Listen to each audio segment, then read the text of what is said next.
오늘 오후예배 오신 성도 여러분들을 환영합니다. 우리 옆에 있는 분들과 잠시 이렇게 인사할까요? 사랑하고 축복합니다 라고 인사하겠습니다. 네, 또 목사님께서 출타하셔서 이렇게 설교할 기회가 주어져 나눌 수 있게 되었는데요. 또 주윤성 권사님께서 먼저 특송까지 해주셔서 성도분들의 마음을 열어주신 덕분에 제 설교가 훨씬 더 은혜스럽게 받아들이지 않을까라는 그런 희망을 담고 있습니다. 많이 부족하고 아직 갈 길이 먼 전도사임에도 그저 사랑으로 바라봐 주셔서 감사하다고 밖에 드릴 말씀이 없는 것 같습니다. 그리고 오늘 설교 또한 분명 부족하고 미숙한 부분들이 너무나도 많겠지만 이런 부분들마저도 은혜로 바꾸신 하나님을 기대하면서 설교를 전하겠습니다. 벌써 제가 중고등부를 맡은 지 1년 반이 넘게 되었고요. 이제 벌써 2년이라는 시간을 바라보고 있습니다. 약 5개월 정도 뒤면요. 벌써 2년이라고 말할 수도 있는데요. 시간이 참 빠른 것 같습니다. 제가 제대로 하지도 못하고 사실 부족한 점만 많이 보였는데 벌써 1년 반이 지나갔다는 게 시간이 참 야속하다는 생각도 들기도 했습니다. 후회가 되기도 하면서 참 할 것도 없이 훅 지나버렸다는 그런 생각이 들기도 하더라고요. 이제 조금 교회에 적응이 된 것 같기도 하고 또 이제 성도분들과 소통을 하기 시작하고 기도 제목을 나누고 그런 단계에서 이제 1년이 지나서야 아마 제가 드디어 교제를 시작했구나라는 느낌을 받았던 것 같기도 합니다. 물론 저라는 사람 자체가 낯을 많이 가리고 부족한 부분도 많아서 아직 배워야 할 부분이 많아 늦게나마 같이 교회의 일원으로서 신앙생활을 하게 된 것이 많이 죄송하기도 합니다. 그럼에도 늦게나마 같이 신앙생활을 하고 동역을 할 수 있다는 것이 너무나도 큰 기쁨이었습니다. 여러 가지 행사들을 통하여서 또는 중고등부에 부어주시는 사랑들을 통하여서 아니면 부족한 저를 위하여서 사역자들을 위하여서 기도해 주시면서 제가 신앙의 동역자로서 함께 동행할 수밖에 없었다는 그런 생각이 많이 들었습니다. 그러면서 먼저 사랑해 주신 사랑을 참 많이 생각하게 되었습니다. 저라는 사람은 참 많이 부족하고 어리고 아직까지도 미성숙하다고 생각이 듭니다. 그래서 성도님들께서 먼저 사랑해 주시고 다가와 주셔서 마치 예수님이 저를 먼저 사랑해서 그 사랑에 응답할 수 있듯이 예수님의 마음으로 성도 여러분들께서 먼저 다가와 주셔서 제가 이렇게 이 명신교회에서 계속해서 기쁨으로 그리고 사랑으로 나아갈 수 있는 것 같습니다. 어떤 분들은 어머니의 마음으로 챙겨주시고요. 또 어떤 분들은 아버님의 마음으로 한 번 더 말씀해 주시고 또 어떤 분들은 친구처럼 다가와 주시고 각자의 사랑들을 부어주셔서 사역하는데 제가 힘들지 않고 은혜로 나아갈 수 있습니다. 명신교회 성도분들께 정말 감사의 말씀을 전합니다. 분명 아직까지는 교육 전도사이고 또 어떤 분들은 언제 갈지 모르는 잠시 스쳐 지나가는 인연이라고 생각이 될 수도 있지만 명신교회는 제가 너무나도 사랑하는 교회이자 저에게 잊지 못할 기억을 남겨주는 사역지가 될 것이라고 저는 장담할 수 있습니다. 이런 사역지를 두고 제가 이제 이렇게 설교를 전하려니까요.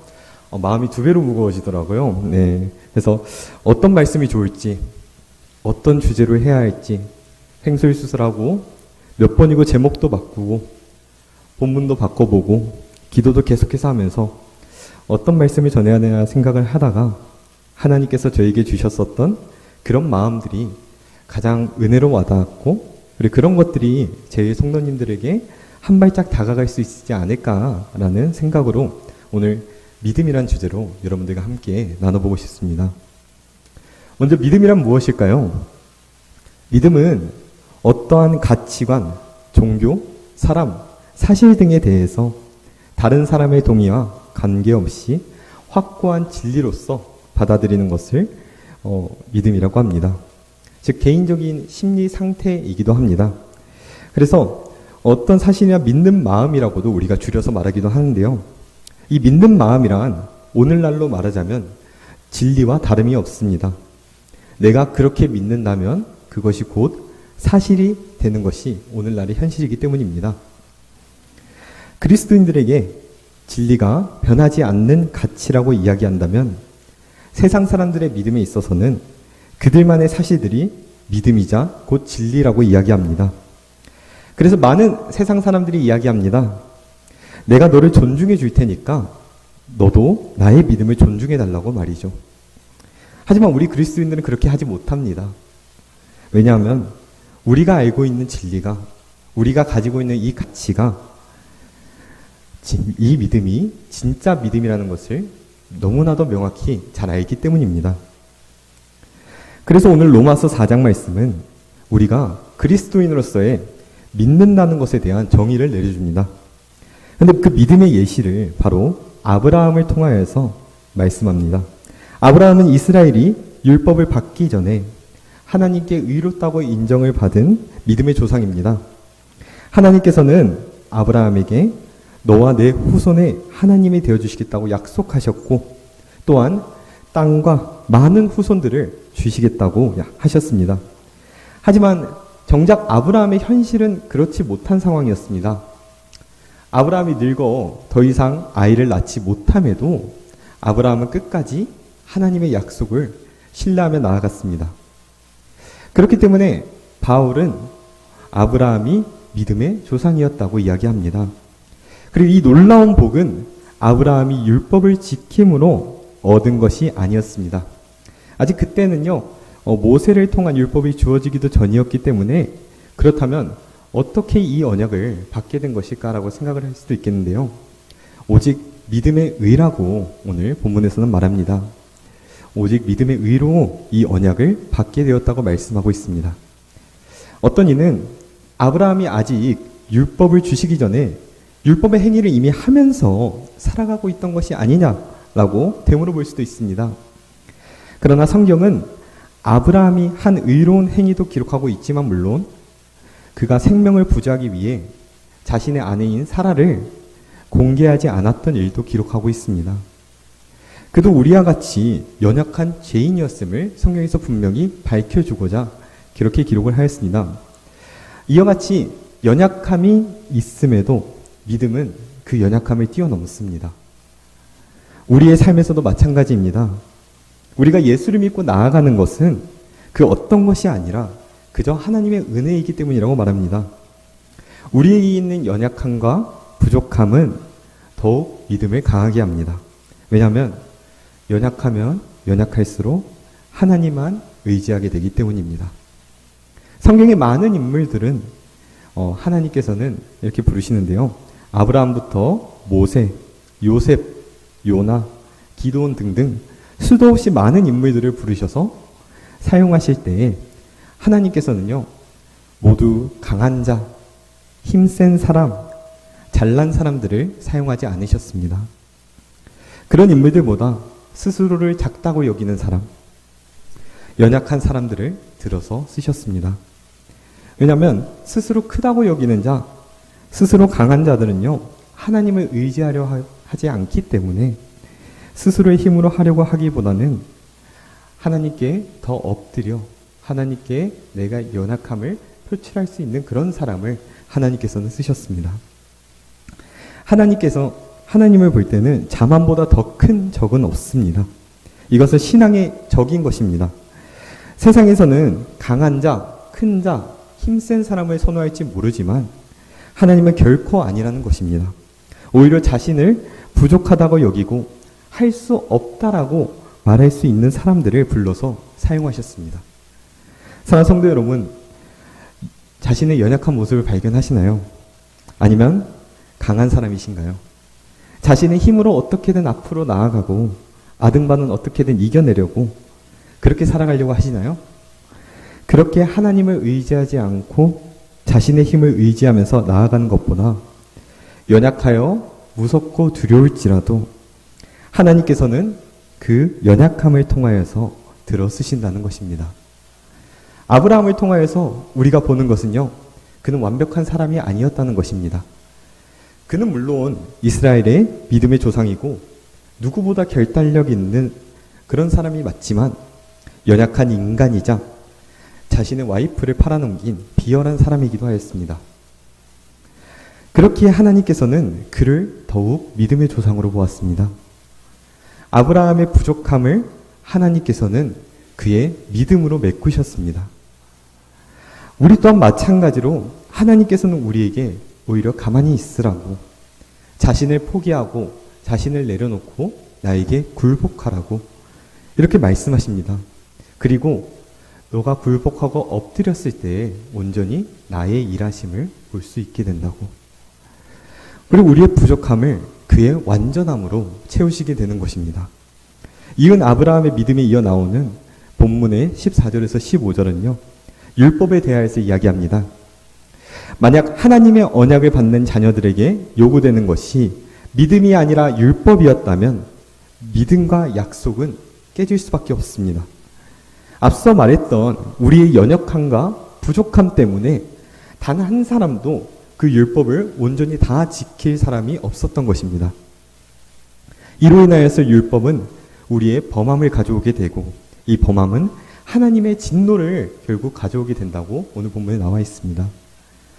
결국 율법대로 한다면 우리는 하나님의 심판 앞에 살아남을 사람이 단 한 사람도 없다는 것입니다. 그렇다면 도대체 하나님께서 왜 율법을 주셨을까요? 연약해서 어차피 지키지도 못할 것인데 왜 하나님께서 그렇게 하시라고 명하였는지 의문이 듭니다.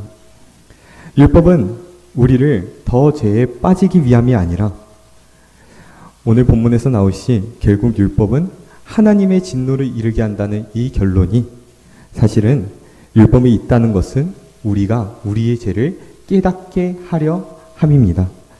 로마서 7장 7절 말씀입니다. 그런즉 우리가 무슨 말을 하리요?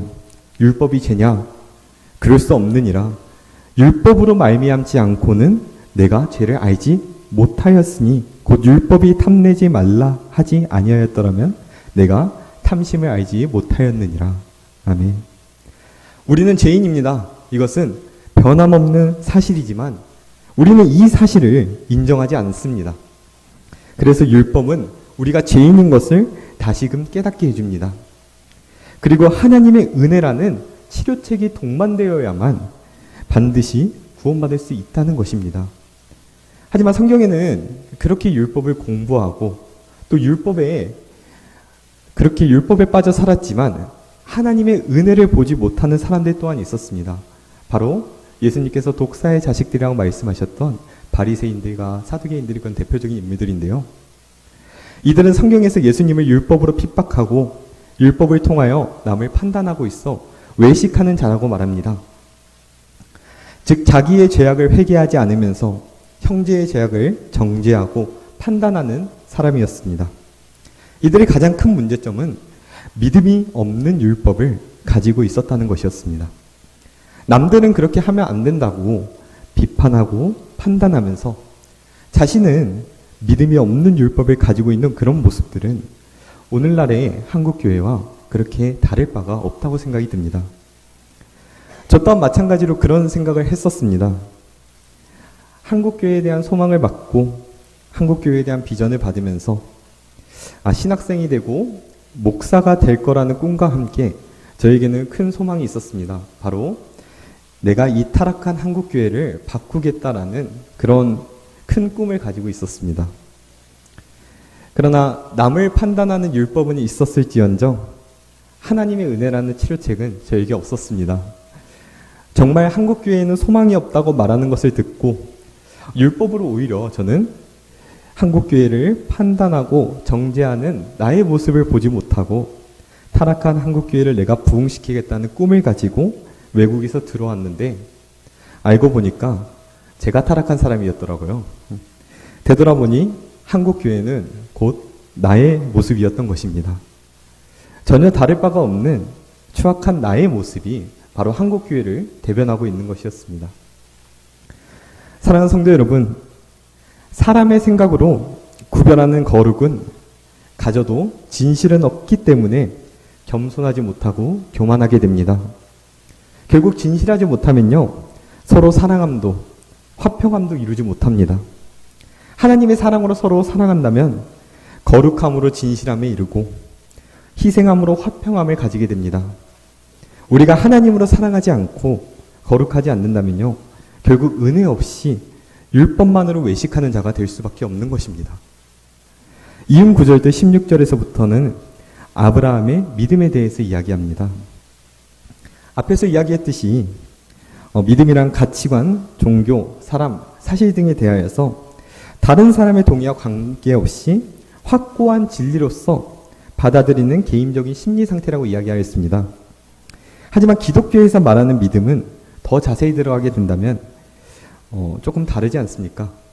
기독교에서 말하는 이 믿음은 그저 주시는 선물을 염치 없고 부끄럽고 자격이 없음에도 불구하고 사랑에 의해서 감사로 받아들이는 것, 그것이 바로 믿음입니다. 자격이 없는 우리들을 하나님께서 자녀로 불러주시길 기뻐한다는 것, 그리고 죄인인 우리를 위하여서 대신 십자가에 못 박히신 예수님을 받아들이며 죽기까지 순종하신 그 예수님 안에 머물기만 한다면 영원의 나라에 들어간다는 이 사실을 진리로 받아들이고 나의 신앙으로 받아들이는 것이, 이것이 곧 우리의 믿음입니다. 사랑하는 성도 여러분, 우리는 어떤 믿음을 바라보면서 살아가고 있나요? 아브라함의 믿음은 바랄 수 없는 중에 바라고 믿었습니다. 몸이 쇠해서 그럴 수 없었음에도 그는 그 믿음을 결코 포기하지 않았습니다. 100세가 되어서 사람의 상식과 인간의 생각으로는 절대 그럴 수 없을 것 같았던 그때에 그의 아내 사라가 임신할 수 없었을 때에도 아브라함의 믿음은 약하여지지 않고 하나님께 그 영광을 돌렸습니다. 그러나 우리는 다른 모습을 보입니다. 우리의 삶 속에서 힘들고 어려울 때에 하나님을 바라보기는 정말 힘듭니다.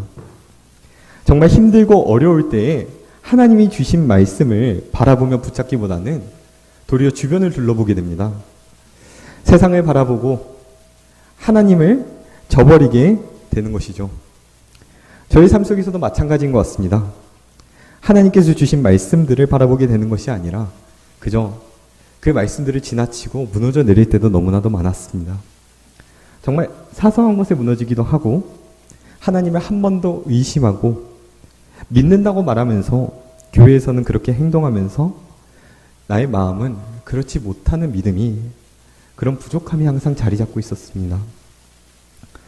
아브라함은 아직 자신이 낳지도 않은 자녀를 통하여서 별과 같이 많아질 자신의 민족을 믿었던 것처럼 우리 또한 말씀을 통하여서 예수 그리스도께서 십자가에서 대신 죽어주신 사랑을 믿으며 나아갑니다.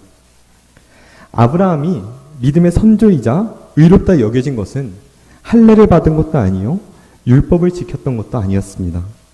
아브라함의 삶에서는 확정된 것이 하나도 없었습니다. 불확실하고 불안전하고 불안함만이 가득했었습니다.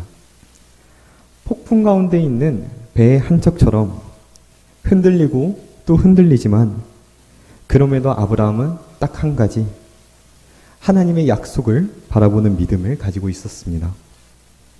그 폭풍 가운데에서 아브라함이 집중했던 것은 오직 하나님의 빛이었기 때문에 그 모습을 통해 의롭다고 말합니다.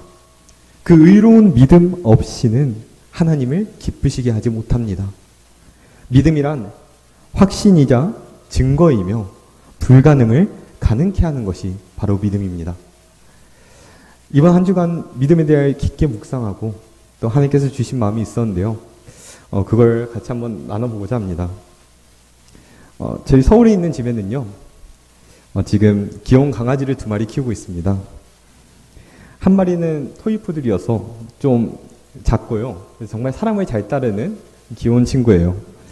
또 다른 친구 이름이 있는데요. 이 친구는 토이푸들보다 조금 큰 사이즈인데 하얀색의 쫑긋한 귀를 가진 친구입니다. 그래서 토이푸들이라는 강아지가 코코고 이 하얀색 조금 큰 강아지가 밍밍이라는 이름을 가진 친구예요. 이 강아지 2마리는요, 제 어머니가 없으면 안 되는 존재들입니다. 제가 코코하고 밍밍이라고 편하게 부르겠습니다. 네. 이 코코하고 밍밍이는 신기하게 제 어머니가 집에 오면요, 하고 있던 것도 다 내버려 두고 바로 어머니께로 달려가서 숨이 넘어가도록 헥헥거리고 안기고 뽀뽀를 하고 막 난리를 칩니다. 그래서 어머니가 집에 있을 때는 이 코코하고 밍밍이는요, 누가 불러도 딱히 꿈쩍하지 않습니다. 절대 어머니 옆을 떠나려고 하지 않고 그냥 어머니 옆에만 붙어서 그 사랑받는 거를 자신의 인생의 절대 우선순위로 여깁니다. 그런데도 코코하고 밍밍이는 강아지다 보니까 사실 막 샤워를 하거나 아니면 뭐 발톱을 깎는다든지 양치를 한다든지 약을 먹이는 것 등 아이들과 비슷하게 자기가 싫어하는 행동을 할 때는 도망다니고 그렇게 하더라고요. 근데 신기하게 제 어머니가 그렇게 샤워를 시키거나 양치를 하거나 아니면 약을 먹일 때는요, 어떻게든 가만히 앉아서 순종하면서 먹고 있더라고요. 제가 뭘 하려고 하면은 항상 이 친구들 도망가기는 바쁜데 어머니가 하니까 신기하게 가만히 앉아서 털도 깎이고 샤워도 하고 그런 것을 보면서 저 코코하고 밍밍이에게 오는 저 힘든 순간들 가운데서 이겨낼 수 있는 것은요, 제 어머니를 향한 믿음이 있기 때문이라는 생각이 들면서 하나님께서 그런 마음을 주셨습니다. 정말 너는 저만한 믿음을 가지고 있니? 그런 마음을 주시더라고요. 코코하고 밍밍이라는 이 두 강아지는요, 전적으로 제 어머니를 신뢰하고 따릅니다. 아마 이 강아지는 제 어머니가 없다면요, 우울증에 걸릴 정도로 슬퍼할 것 같은 그런 생각이 들기도 하더라고요. 특히 어머니가 나가서 집에 돌아와야 할 때에는요, 현관 앞에서 어머니를 막 훌쩍훌쩍 슬퍼하면서 막 벽을 긁기도 하고 문을 잠시 긁기도 하다가 다시 현관문을 하염없이 쳐다보는, 그러면서 계속 기다리고만 있더라고요.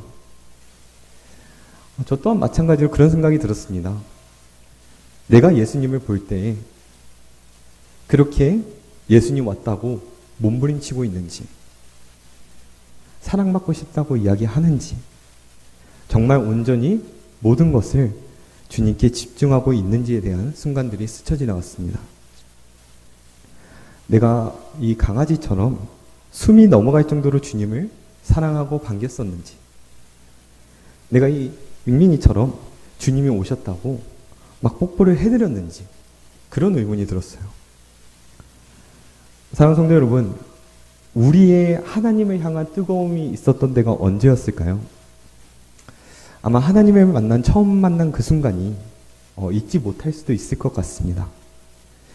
그때는 정말 주인을 만난 강아지처럼 눈물을 회개를 하고 하나님께 더 가까이 가려 하고 주님의 은혜를 경험할 때는 누구보다 뜨겁게 나아갔던 순간들 또한 분명히 있었습니다.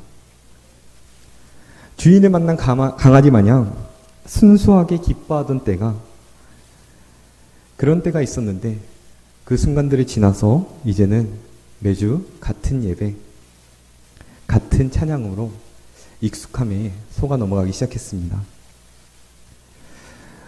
성도 여러분들의 삶에서의 최선은 무엇인가요?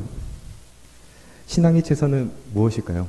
교회에 나오는 것, 이 자리에 앉아서 예배드리는 것, 이게 우리의 신앙에 있어서 최선일까요? 우리가 일을 할 때도 내가 얼마나 효율적으로 그리고 얼마나 최선으로 열심을 했는지 따지고 봅니다. 적어도 교회는 그런 곳이 아니니까라는 아니란 생각이 자리 잡고 있을 수도 있습니다. 성도 여러분, 그런 아니란 생각들이 우리로 하여금 부패하고 무너지고 하나님께서 받지 않으시는 예배로 바뀌게 되기도 합니다. 창세기에 나오는 가인에게도 제물을 바치는 것은 당연한 일이었습니다. 그리고 그 예배를 받으시지 않은 자신의 모습과는 비교되는 아벨의 모습이 질투가 났다는 것은 가인 또한 예배를 분명히 알고 있었습니다. 그럼에도 불구하고 가인의 예배에는 하나님이 없었습니다. 하나님이 그 예배를 받지 않으셨다는 것이 반증하기도 하죠. 사랑하는 성도 여러분, 신앙에서의 최선은 하나님과 동행함 위에는 없습니다. 하나님이 중심이지 않은 예배는 하나님께서 받으시는 예배가 아닙니다. 같은 제물을 바친 아벨과 가인의 삶 속에서 같은 예배를 드렸음에도 다른 결과가 나오게 되었습니다. 이는 오늘날의 여러분들과 저에게도 똑같은 질문을 던지게 하고 똑같은 도전을 받게 합니다. 정말 예배의 중심이 하나님인지, 우리의 삶 속에서 정말 하나님으로 살아가고 있는지에 대한 질문을 던지게 됩니다. 하나님이 중심이지 않는 예배는 하나님이 받지 않는 예배일 뿐입니다. 정말 슬프지만 사실이 그렇습니다. 예수를 이제 믿고 세상 속에서 일에 치이다가, 학업에 치이다가 이제 교회에 나와서 예배를 드리게 된 사람의 최선은 당장 오늘 이 자리, 이 예배의 자리에 앉아있는 것이 그 사람의 최선일 수도 있습니다. 그 중심이 하나님이기에 어떻게든 이 자리까지 나와 그의 모습과 그의 하나님의 중심인 그 사람의 예배를 기뻐 받으시겠죠. 그러나 교회를 너무 오래 다녀서 나의 신앙이 굳어져서 오늘도 저번 주와 같이 똑같은 설교, 매주 앉아있는 이 자리, 똑같은 찬양을 부르면서 오늘 교회와 이 자리에 앉아있는 것이 우리의 최선일 수 있겠냐는 겁니다. 예배를 잘 드린다는 것은요, 오늘 설교 시간에 졸지 않은 것도 아니고요, 교회를 빠지지 않고 매주 나오는 것도 아닙니다. 예배를 통하여서 하나님을 나의 왕으로 높이는 것이 진짜 예배이자 삶에서의 중심이기도 한 것입니다. 사랑하는 성도 여러분, 가짜 믿음이 아닌 진짜 믿음이 우리 안에 자리 잡길 소망합니다. 주님을 보면 좋아하는 그 기쁨을, 주님을 만끽하는 그 기쁨을 예배를 통하여 느끼기를 소망합니다.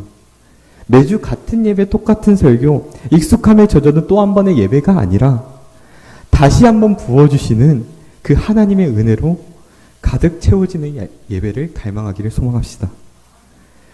최근 묵상을 하고 또 기도하면서 어떻게 보면요, 제 자신이 말씀드렸던 코코와 밍미, 해가 강하지만도 못한 믿음으로 내가 신앙생활을 하고 있지 않나라는 마음이 스쳤습니다. 정말 짐승만도 못한 믿음으로 내가 신앙생활을 하고 하나님을 믿고 그렇게 살아가고 있었구나라고 반성하게 되는 시간이었습니다. 사랑하는 성도 여러분, 우리에게 주어지는 믿음은 어떤 믿음인가요?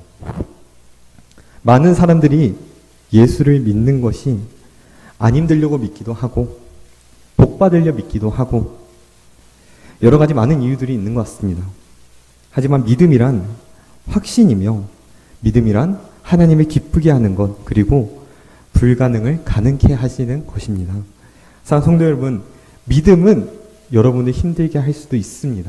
믿음 때문에 힘들 수 있습니다. 때로는 믿기 때문에 내려놓아야 되는 부분들 또한 너무 많은 것을 알 수가 있죠. 나의 믿음으로 인하여 세상과 하나 되지 못하는 것, 직장에서나 관계 속에서나 그리스도인이어서 손해보고 핍박받고 그런 것 또한 분명히 있습니다.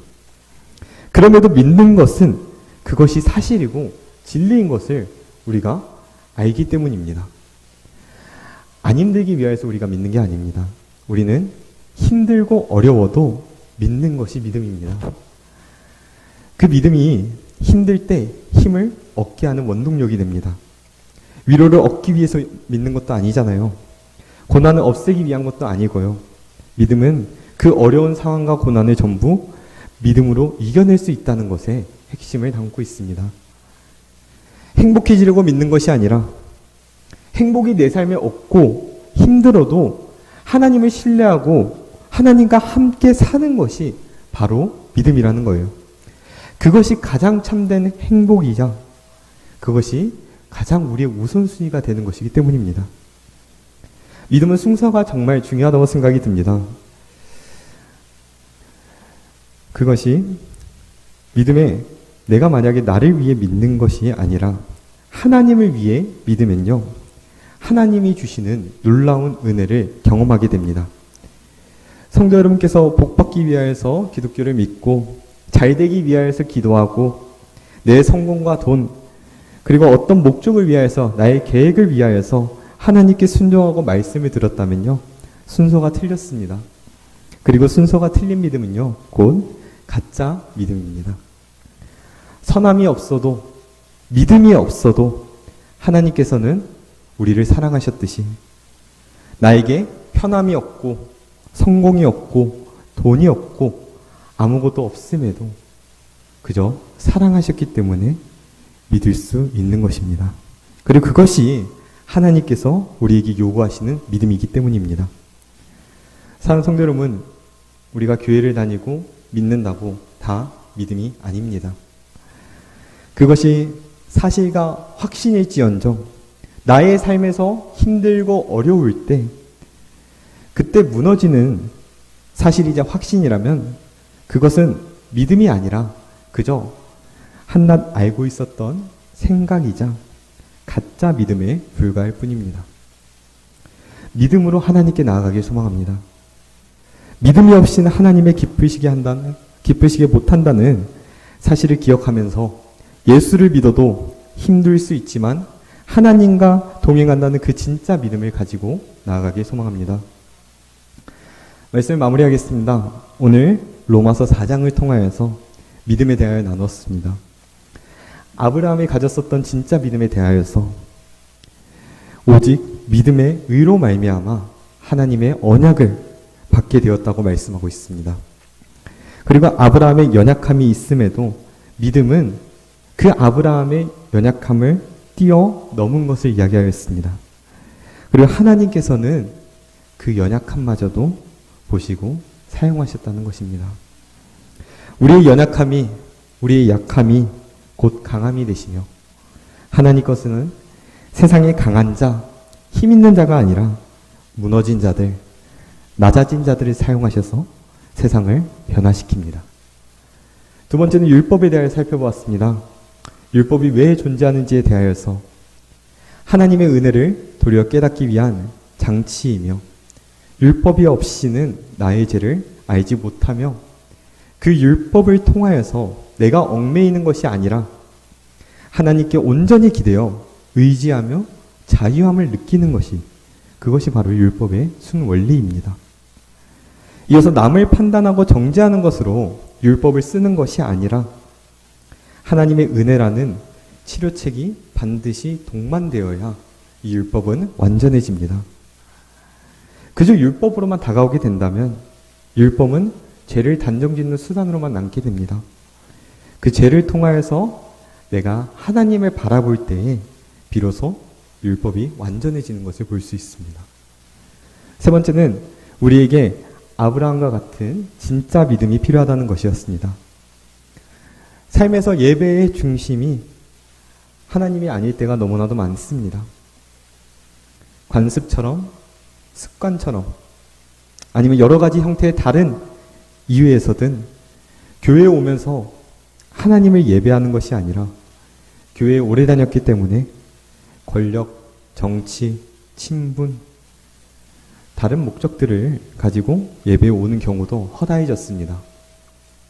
그러나 믿음은 경력이 아닙니다. 교회에 오는 이유는 하나님을 예배함이 목적이며 예배를 통하여 삶에서 하나님과의 동행함이 최우선순위인 것을 믿기 때문입니다. 그리스도인으로서 오늘날의 사랑하는 성도 여러분, 우리는 역설적이며 역동적인 신앙을 가지고 살아가야 합니다. 그 누구보다 힘든 삶을 세상 속에서 살아갈 수 있습니다. 그러나 그 세상 속에서 살아가는 삶이 그 어떤 삶보다 행복한 삶이라는 사실을 잊지 않기 소망합니다. 우리가 더 가진다고 해서 나아지는 것이 아니며 우리가 더 욕심부린다고 해서 행복해지는 것이 아니라 사람들은 세상에서 느끼는 행복함으로 하루를 살아가고 내일을 기대한다고 합니다. 그런데 그리스도인들에게는 다릅니다. 하나님께 엎드려서 하나님을 구할 때에 그때에 그렇게 또 한 주를, 한 날을, 그리고 한 순간을 버텨낼 힘을 얻어 그만큼을 살아갈 수 있습니다. 기도를 뱉어내어 오늘을 버티시길 소망합니다. 그것이 하나님이 여러분과 저에게 주신 진정한 행복이며 삶의 원동력이자 진짜 믿음입니다. 진짜 믿음은 어떤 상황이 닥쳐오더라도 은혜를 받게 합니다. 무엇이 되었든 어떠한 일 가운데에서도 하나님께서는 성도 여러분들에게 은혜를 부을 준비가 되어 있다는 것입니다. 그것이 예배가, 그리고 여러분의 삶이 예배의 중심으로 들어갔을 때 이루어지는 것입니다. 사랑하는 성도 여러분, 그 어떤 화려한 음악보다, 뜻없는 열정보다 하나님께서는 우리의 중심을 원하십니다. 하나님께서는 우리의 진짜 믿음을 원하십니다. 우리의 예배 속에서 이제 세상의 것을 내려놓고 주님을 향한 노래와 주님을 향한 마음으로 다시 돌아오길 소망합니다. 세상 속에서 힘듭니다. 폭풍 같은 세상이 눈앞에 있습니다.